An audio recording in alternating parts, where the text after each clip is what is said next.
Hello, everyone. Welcome to One Mountain, Many Paths. I am Kristina, the co-executive producer, along with Krista Josepha, Jamie Long, and Jacqueline Clark. And we are so delighted to be here with each and every one of you today.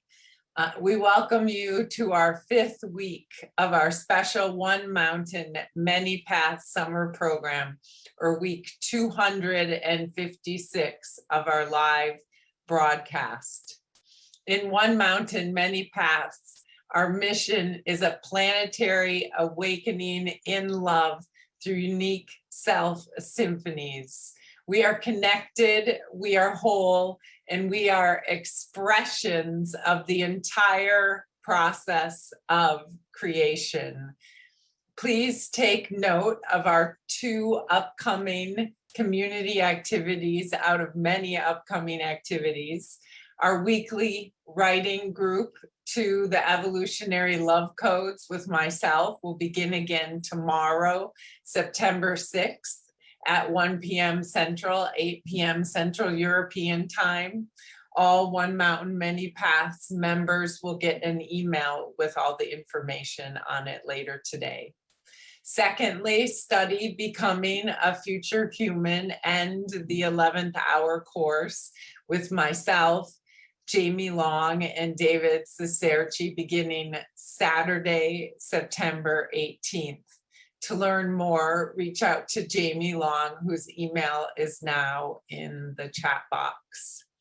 These courses are on our website, onemountainmanypaths.org, along with our books like A Return to Eros, The Radical Experience of Being Fully Alive by Dr. Marc Gafni and by Dr. Kristina Kincaid. It is also read brilliantly by Gabrielle Anwar and available on Audible. A Return to Eros is a guide of practice to even more deeply enter outrageous love's energy that literally drives all of reality. Use the Zoom or Facebook chat function to say hello, to let us know where you're from, and to resonate the practices shared here today, as well as to speak your prayers. On Zoom, check that your chat settings say all panelists and attendees so we can all hear from you. Like our Facebook page at facebook.com/One Mountain, Many Paths, and be inspired by the great clips and member activities there. Subscribe to our YouTube channel at One Mountain, Many Paths. If you're on Zoom, copy the links from the chat box and share those links on your social media channels.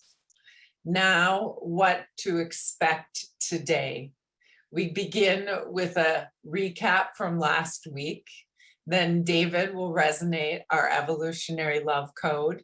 Then Ken Kinghorn and Krista Josepha set our intention and we will chant with Krista.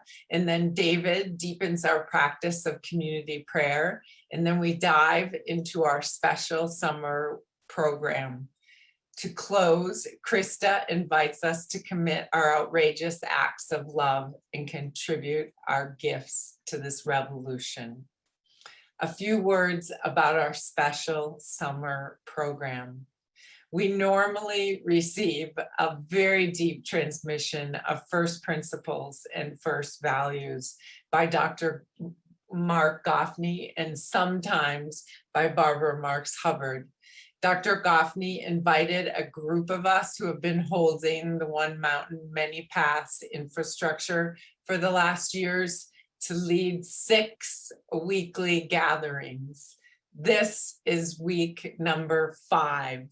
We absolutely look forward to Dr. Gafni's return on, we have a new date. We changed it from Saturday, September 12th to Saturday, September 19th, because Dr. Gafni's son's birthday party, Zion, was moved, and we are absolutely so honored to hold this sacred space. These August symphonies give Dr. Gafni a holy chance to fully focus on the great library, the Da Vinci Renaissance project, to generate the new story in a great library of books and media over the next 5 to 7 years. The Great Library is a central mission for both the Center for Integral Wisdom, the Office for the Future, and One Mountain, Many Paths. We understand we can only respond to the breakdown of all the old structures with a new story that evolves the source code of reality. These annual events, the August Symphonies, is also part of our vision for a grassroots revolution where everybody is called. At the core of our revolution is a cultural enlightenment that generates a global collective intelligence of enlightenment. The realization that every person is a unique self, a unique expression of the larger field of love intelligence, with a crucial instrument to play in the self-organizing, unique self-symphony, where we respond to existential risk by telling the new universe story through the story of the emergence of the new human and the new humanity, and by participating in the fulfillment of Homo sapiens as Homo Amor. This week, we are going to be led by Krista Josepha and Ken Kinghorn. Krista is our lead executive producer of One Mountain, Many Paths. She graduated as a religion scientist, has many years of experience in priestess and tantric training, and she studies with Dr. Marc Gafni since 2013. The Dharma provides her with an integrated roadmap. She feels a deep sense of coming home and is now privileged to contribute to this outrageous love revolution. Ken Kinghorn's lifelong pursuit of healing, wisdom, love, and spirit has led him on a path from his Christian roots to broader explorations of growth and life, including psychotherapy, Kripala yoga, and sky dancing tantra. In 2006, he became a certified core energetics practitioner and served as the chairman of the board of the Institute of Core Energetics. He currently serves on the board of the Center for Integral Wisdom and on the team of One Mountain, Many Paths.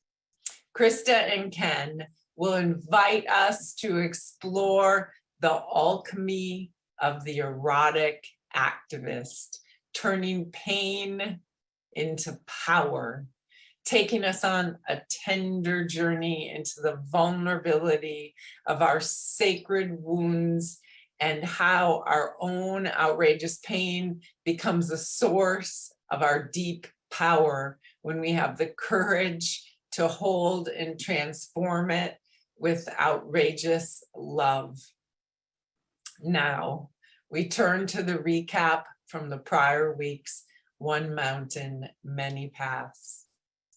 Last week, Dr. Tom Ronan Goddard assisted us to claim the radical freedom and joy available when we reframe our obligation as arising from outrageous love rather than from external pressures. We do have unique obligations. Mere being is too static for what we're up to. We are human becomings. Obligation at higher levels of consciousness is created by the direct and clear recognition of authentic needs. Authentic obligation is a natural byproduct of authentic love, which creates a unique obligation to give our unique gifts. Tom asked us to set powerful intentions that resonate in our bones and to take full responsibilities to hold this world in all of its outrageous pain. This is our time for powerful intentions. The realization of our unique self awakens us to the truth that there is a unique gift that our singular being and becoming offers the world. Our gifts are desperately needed by all that is. With that, I invite us to more deeply enter into the holy and sacred space of One Mountain, Many Paths, and I turn my word to you, David Cicerci. Thank you, Kristina. It's so delighted to be in this revolution with you. Friends, this week's quote that Krista and Ken has chosen comes from Dr. Gafni, and we'll use this as our code for this week. It's time for the outrageous love revolution. Outrageous love is Eros. The path and practice of outrageous love is that of the way of the erotic activist. The way of Eros is the way of the outrageous lover. We commit to lovingly demanding ourselves to wake up, grow up, and show up more than we ever have. We commit to reaching beyond and to go to that place that's hard, that's uncomfortable, and even painful, because it's in that place that you recognize who you really are. You are a unique configuration of intimacy and desire in the larger field of intimacy and desire that's needed by all of reality. And it's in that state of emergency that you emerge to take action, to sing the song that only you can sing, to write the poem that only you can write, and to live and breathe the love story that can never be lived by anyone that ever was, is, or will be ever again, other than you. And with that, it's my pleasure, it's my honor to turn my word to you, Ken. Thank you, David. Welcome. How honored we are to be here with you and to be together. Let's take a breath together. And another. Coming into our bodies, into the silence of presence. We are here now. Let us feel the others here with us as well. Those who come to spend this hour to contribute and explore together with us. So what is the source of our Eros? Where do we find the true power of Eros to live, to evolve, to become? Marc says in today's code, we are each a unique configuration of intimacy and desire in the larger field of intimacy and desire that's needed by all reality. Yet how do we actually show up and reach beyond to become true erotic activists of intimacy and desire? What is the path, the yoga, the real places and practices where we unearth the power to fulfill our uniqueness? We are like angels, each unique and holy, both ascending and descending that ladder between light and the darkness. So often our natural inclination is to move toward the light, to prefer the ascending path, instinctively moving away from darkness.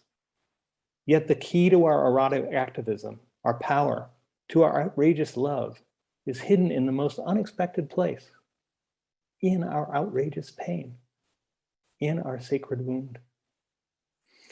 Today, we will take a moment to stop, look, and together dare to explore the descending down of this divine ladder, moving toward the gifts and power Leonard Cohen claims for each of us each week, to find at the bottom our sacred wound and the longing of our divine, holy brokenness, our hallelujah, and the power of our aliveness, our Eros, which is hidden in it. This is the driving force, a power which has in fact been moving our entire lives, our unique gateway to transmute our outrageous pain into the radical aliveness of Eros. We will find our pain, our deepest desire, and our unique gifts are strung together like a pearl in a sacred necklace, showing us the way. We ask that each hold each other with a special, outrageous tenderness this week, a love and respect as we, each in our own way, reveal and share these vulnerable and often hidden parts of ourselves.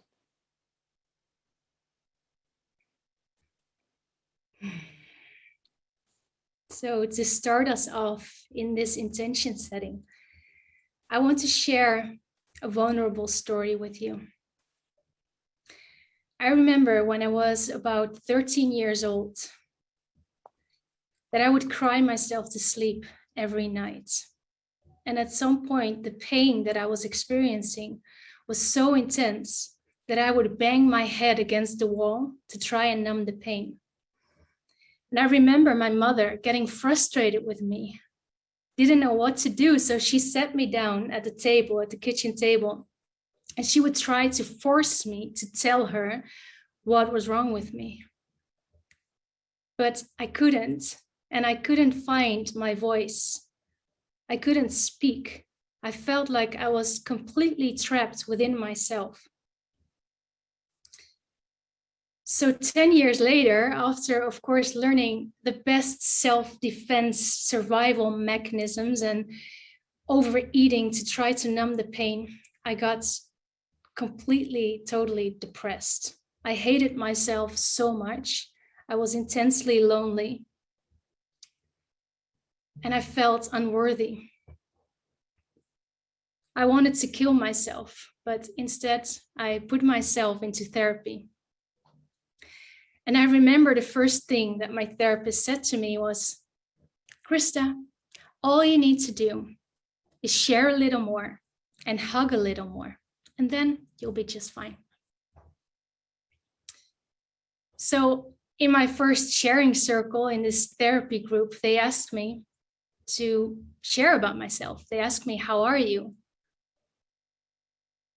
And I wasn't used to anyone ever asking me how I am. So I panicked. I got a nosebleed. I hyperventilated, and I ran out of the room as quickly as I could. But this was the beginning of my healing journey. And fast forward 10 years later, I was in this healing ceremony where I was deeply connecting to this pain in myself, connecting to this loneliness, to this self-hate, to this desire to want to die. I felt myself completely surrounded by darkness, by this heavy, heavy darkness. And I was desperate to try and find my way out. And it was in that moment that I heard a voice very far in the distance. Canta, canta, Krista, canta. meaning sing, sing, Krista, sing. I was completely shocked and confused because I couldn't sing. I felt completely lost and trapped in my pain. How do you want me to sing from this place? And again, the voice went, canta, canta, Krista, sing. And I have to be honest with you, in this moment, I wasn't able to sing. I wasn't able to find my way from the darkness into the light. I was so caught up in my own pain, in the drama of my own pain, so addicted to my own pain that I couldn't find my way out of it. But over the years, she taught me how to mystically sing my way from the darkness into the light. And as Dr. Marc Gafni says, greater is the light that comes from the darkness. So I learned to use my voice, and I learned that my voice is the connection between inside and outside. And I learned that the vibrations of my voice, the vibrations of my heart, the vibrations of our heart and our voice is actually medicine. And through using our voice mystically by chanting the chants that hold the vibrations of cosmos, of the universe, of Eros, of outrageous love, we can actually mystically sing our way from the darkness into the light. And there's another thing that I learned on my path with Dr. Marc Gafni, where he says that probably, most likely, the outrageous pain is never going to go away. But as he also says, the world is full of outrageous pain, and the only response is outrageous love. So I want to invite us now to feel into how that story resonates with you. Because we all have our own unique story of outrageous pain. And today we're going to go on that journey from our unique pain into our unique desire to find our unique gift and to see the beauty of each of our stories. Because how could anyone ever tell us we are anything less than beautiful? How could anyone ever tell you you are anything less than beautiful? How could anyone ever tell you you are less than whole?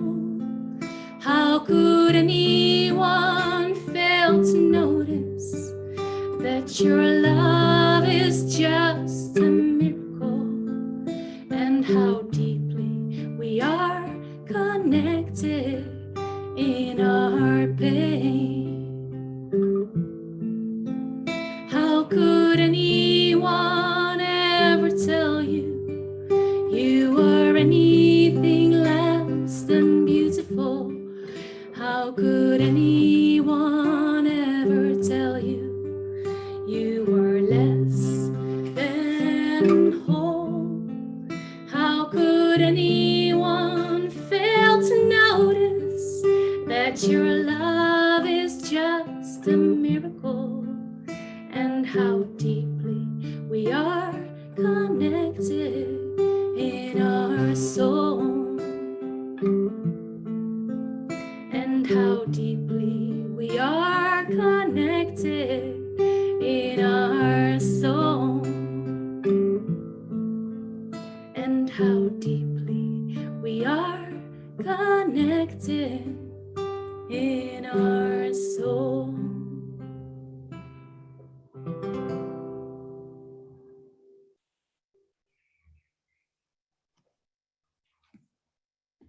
Thank you, Krista. Now, as we let the song of the goddess come through Krista and bathe us, in that beauty, in that love, we move into prayer. So every week we move into prayer. And in order to get into prayer, we're doing a meditation to enter prayer.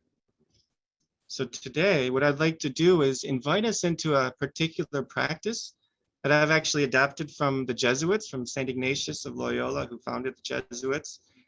And it's called the Examen of Conscience. And the whole purpose of the Jesuits and of St. Ignatius was to find God in all things, right?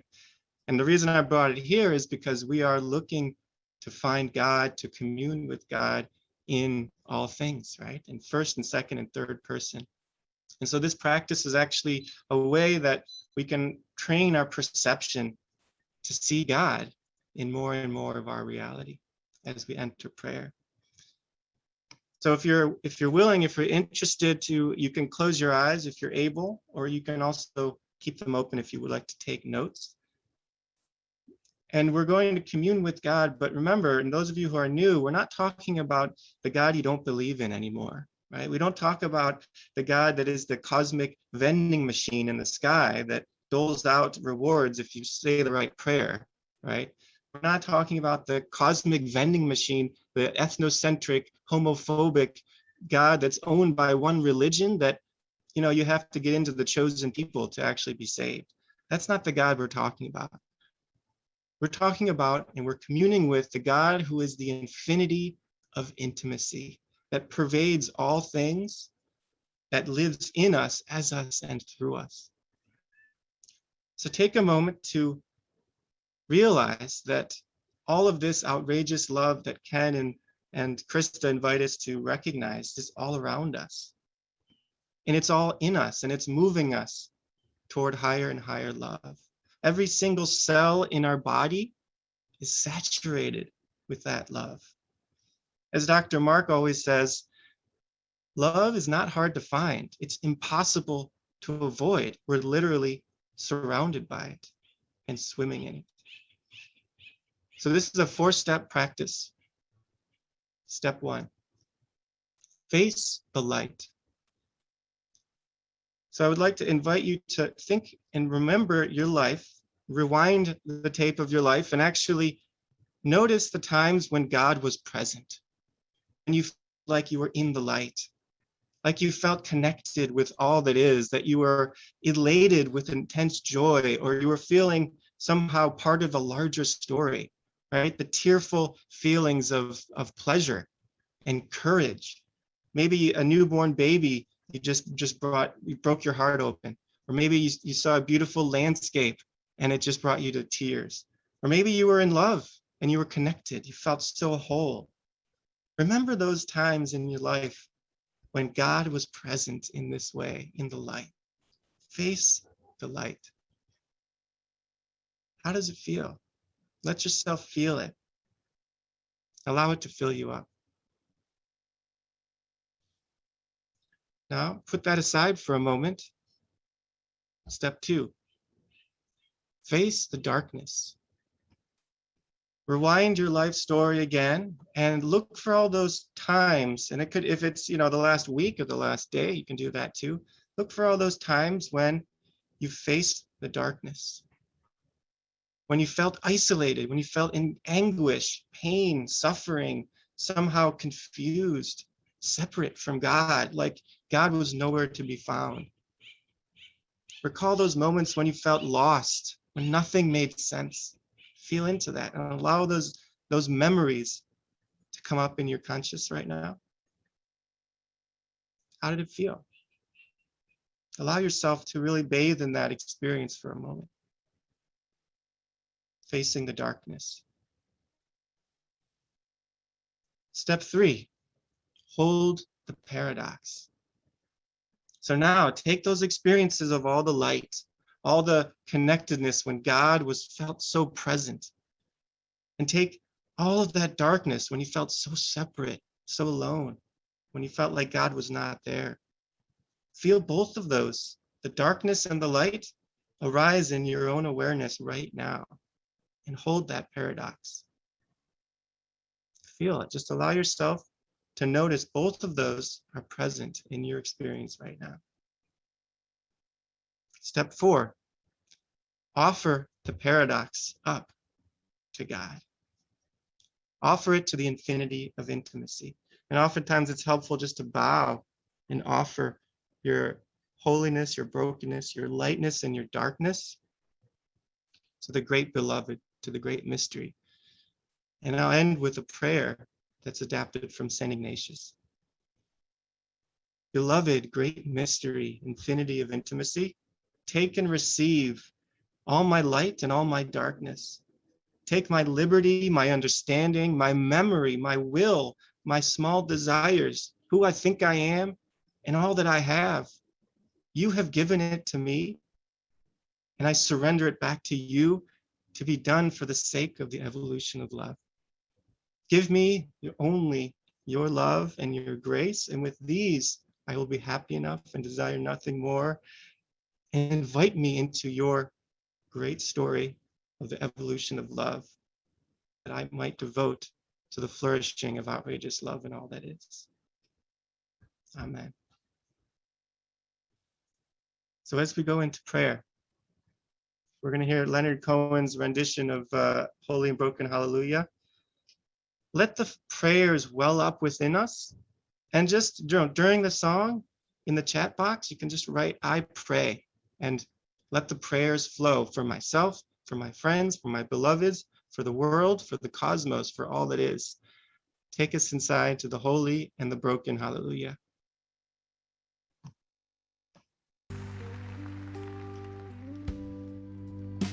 I've heard there was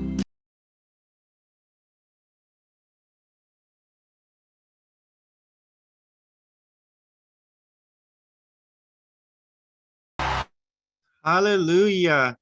Beautiful. And all those prayers just come pouring in. And we lift these prayers to the sky and surrender them up. And I turn my word to you, Ken. Thank you so much, David. The Jesuit practice you shared so beautifully and perfectly prepares us for our workshop and meditation today. I'd like to start by sharing my story with you. My sacred wound is around an early and broken connection. I was a firstborn on December 2nd, 1956. Although I'm sure it was a perfect bundle of joy, unexpectedly, being a mom was new and quite difficult for my mother. She got openly frustrated and angry with me, even as a helpless infant in my crib.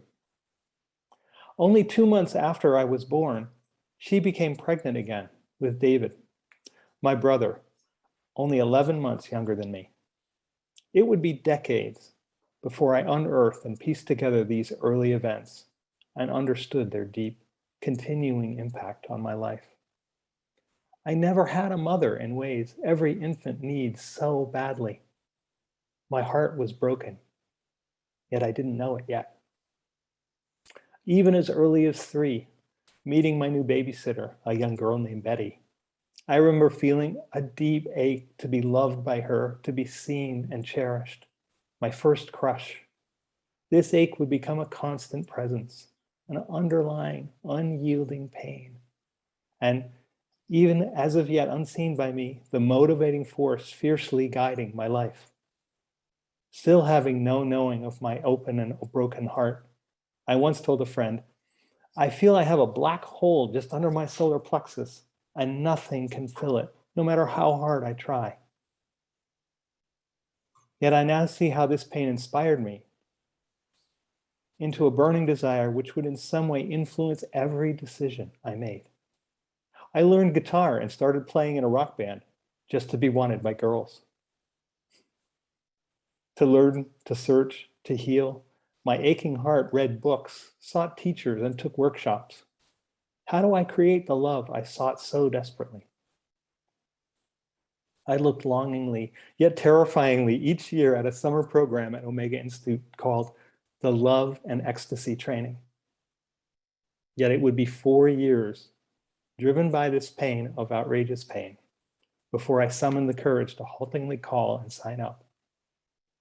I risked seeking out relationships and more heartbreak. I started therapy, looking everywhere for answers to this pain.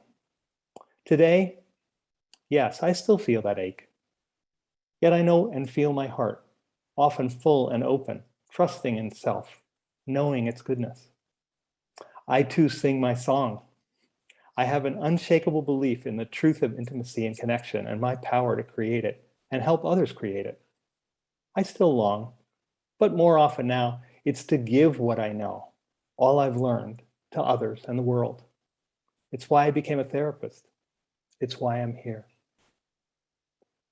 So in the short time we have, I'd like to take us on a brief sacred journey. 3 steps to find our sacred wound, our deepest desire, and the potential gifts and power hidden in them. I hope this may be the start of a deeper, longer exploration in which we all more fully, clearly, and powerfully become erotic activists. So sit comfortably now. Relax your shoulders. Let your hands just fall into your lap. Let your pelvis sink even further into the chair. Feel your feet softly and firmly on the floor. Breathe. And take another breath. Let each breath sink you farther and deeper into your body. Become aware of any sensations, just witnessing and noticing you here. From this witness perspective, see your entire life stretching out behind you, reaching all the way back to your birth and before, and also opening forward into the future, to the life you have yet unlived. Breathe, notice, feel. Standing in this place, looking to the past, looking to the future, I want to ask you this question, this sacred question. What has been your deepest pain?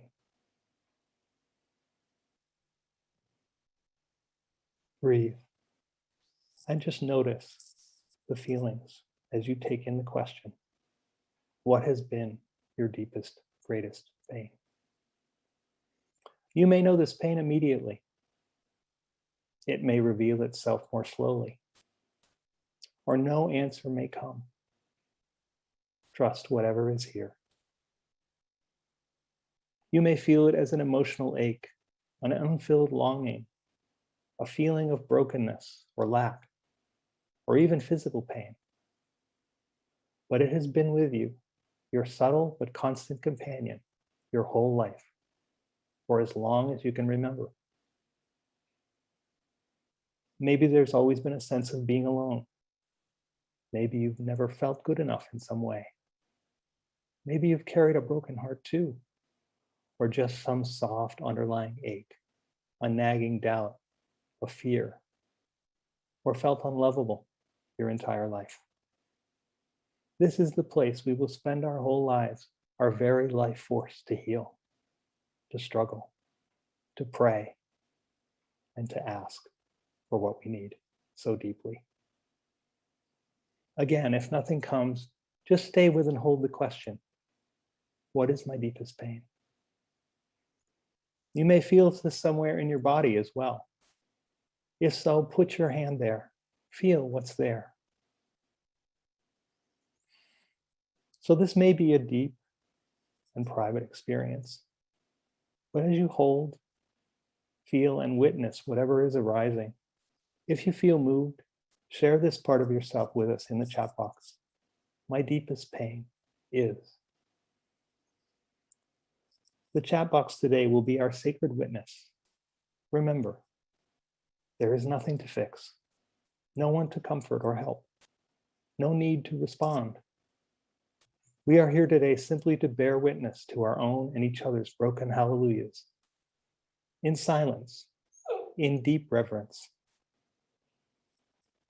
Now, holding yourself, witnessing what may even be outrageous pain, I'd like to ask you to go one step deeper. Under and springing out of this pain, what is your deepest desire? What is your deepest desire?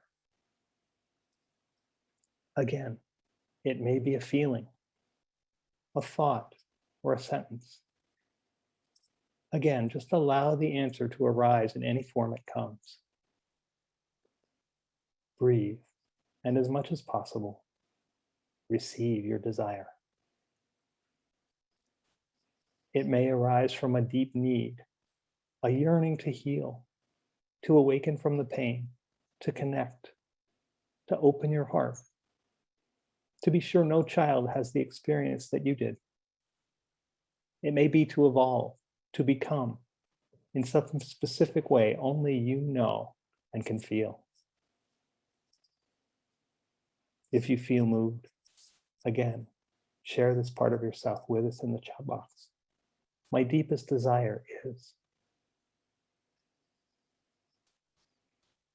This is, as Mark and Andrew said last Thursday, the place in us where we want the most.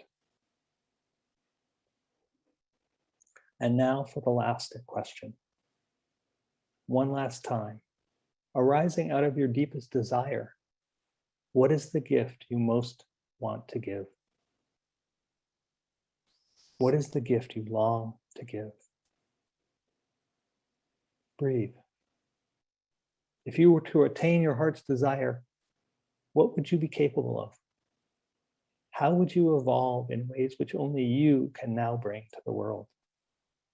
What power and hard-earned wisdom would you now have, which no one else has or ever will have? What empathy, courage, humility, and passion would you now have to give? What fullness of your humanity? This may be why you became a writer. This may be why you always wanted to work with children. This is why saving the elephants was more than just a slogan, but something you felt deep in your soul. This is also why you're here with us.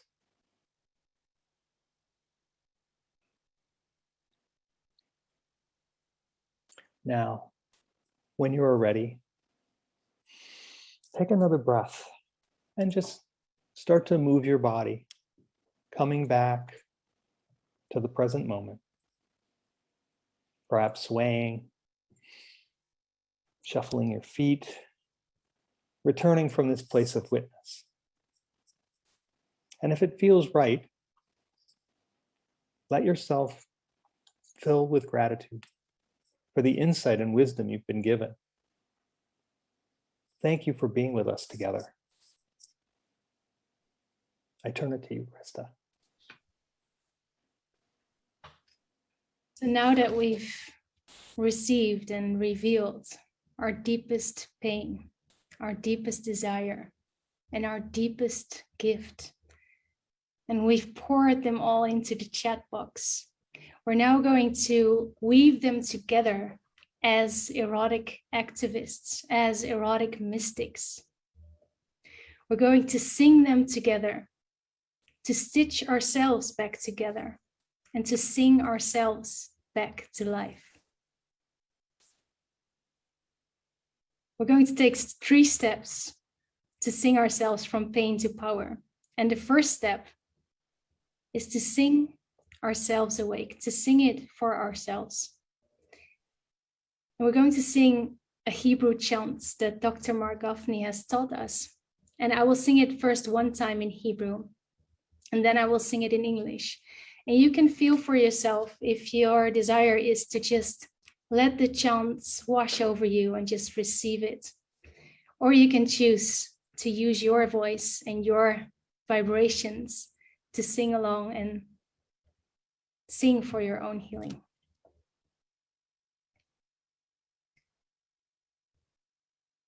Inach yafa rayatzi, inach yafa,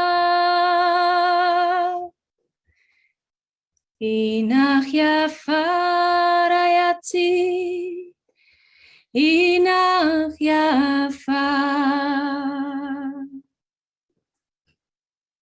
Inach yafa rayati, inach yafa. Inach yafa rayati. Inach yafa.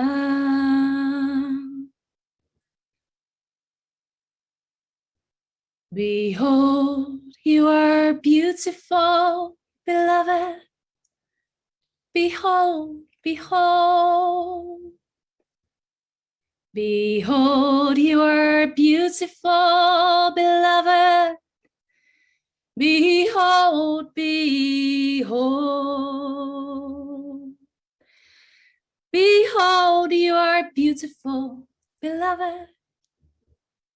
Behold, behold. Behold, you are beautiful, beloved. Behold, behold.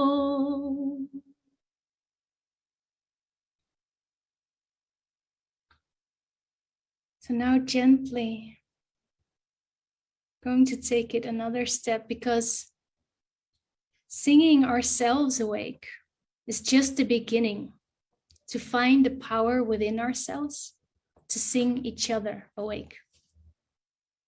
As Dr. Marc Gafni says, the litmus test for genuine pleasure is the desire to share it with others. So feel in your heart your desire to share love with others. And maybe you can feel in your heart your desire for every human being on this planet to know the depth of outrageous love. So we're going to invite all of us to turn on our cameras. And while we are chanting, we are literally going to witness how we are singing ourselves to life and how we are singing our unique self-symphony to life.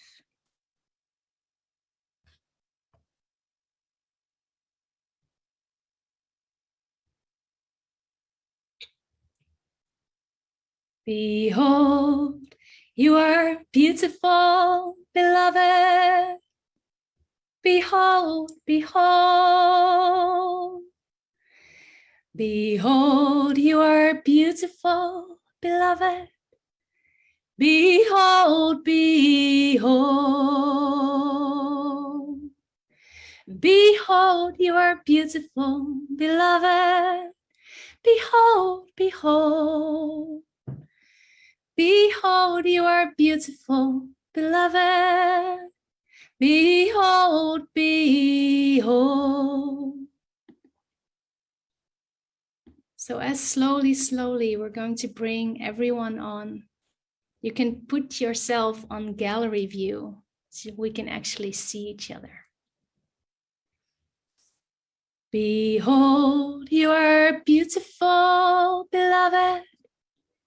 Behold, behold. Behold, you are beautiful, beloved. Behold, behold. Behold, you are beautiful, beloved. Behold, behold. Behold, you are beautiful, beloved. Behold, behold. Behold, you are beautiful, beloved. Behold, behold. Behold, you are beautiful, beloved. Behold, behold. Behold, you are beautiful, beloved. Behold, behold. Behold, you are beautiful, beloved. Behold, behold. Behold, you are beautiful, beloved. Behold, behold. Behold, you are beautiful, beloved. Behold, behold. Behold, you are beautiful, beloved. Behold, behold, behold, you are beautiful, beloved. Behold, behold. Behold, you are beautiful, beloved. Behold, behold. Behold, you are beautiful, beloved. Behold, behold. Behold, you are beautiful, beloved.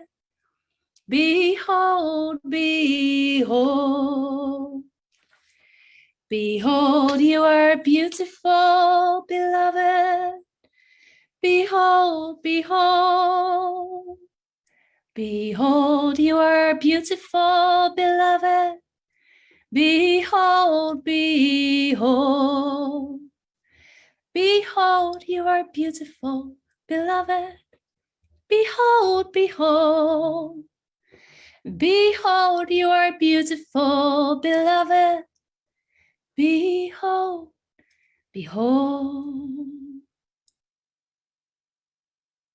And I want to thank you all for having the courage to show your beauty, because I know there are many more people who are just tuning in and listening, but you actually have the courage to say, yes, I will come on and I will turn my camera on. So thank you for doing that, so we can actually see each other and feel each other. Now, like I said, there's one last step to take together to turn our pain into power, because as erotic activists, we are not just here for our own transformation. We are here for the transformation of the whole thing. So now that we have found power in our own pain, we can actually use it to transform the world.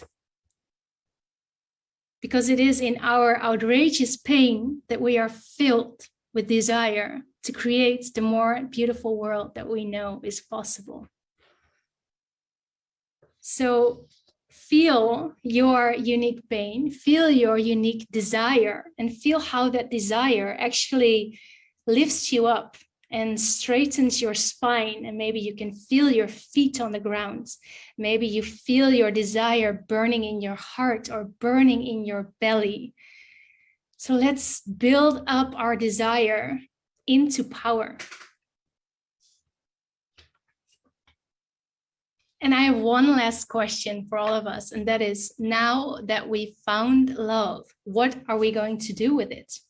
And of course, the first thing that we're going to do with it is to thank each other, but also to thank this beautiful, beautiful sacred space, and to thank our teacher, Dr. Marc Gafni, who has worked so hard to articulate this language for us. This language is first principles and first values. That is the new story for new humanity. So thank you to Dr. Marc Gafni, and thank you for this field of outrageous love that we get to be in together. And of course, as every week, I am here to invite us and encourage us to step in more and more and more. And one of the ways of doing that is by becoming a member. So if you feel like your deepest heart's desire is to infuse yourself with the Dharma, to become an erotic activist, to meet other people in this band of outrageous lovers, then you are welcome to study with us. We have amazing study groups, we have writing groups, we have online meeting spaces, we have working groups of people co-creating beautiful gifts together. So you are invited to participate in all of that. And I also want to say, if you happen to have a bank account with a lot of money in it, I just want to encourage you to invest it into love, because the world is really needing it. And we are holding here together the keys to bring this revolution to the next level. A special invitation for those of you who can feel that fire burning in their bellies and in their hearts and are like, yes, I'm really, really, really willing to go all the way and to give it all that I have. Then I would love to meet you in a Zoom meeting to get to know each other better and feel how we can actually co-create something beautiful and outrageous together. Now, there's one last thing that I want to say, because I am here every week and I will be here every week, encouraging you more and more and more and more to step in fully. But I just want to make one thing clear, and that is that we are not here together to sell each other on anything. We are here to gift each other with a radical invitation, with the opportunity to be part of something that is greater than ourselves. The opportunity to be so filled up with love and power that we know that every day of our lives is meaningful, and that our journey of outrageous pain and outrageous beauty hasn't been for nothing, that we are not extra on the set, and that we are an irreducible player in the field. So I want to encourage you, and I will every week, to pour in all that we've got. Because I can promise you, the more that we give ourselves to outrageous love, the more outrageous love will move in us, as us, and through us, and give us the power to create the world that we together desire. So the last question is, now that we found love, what are we going to do with it? We're going to dance. We're going to blow our meeting today out. So get up off your chairs, move your body, and feel the revolution moving in you. Thank you, thank you, thank you so much.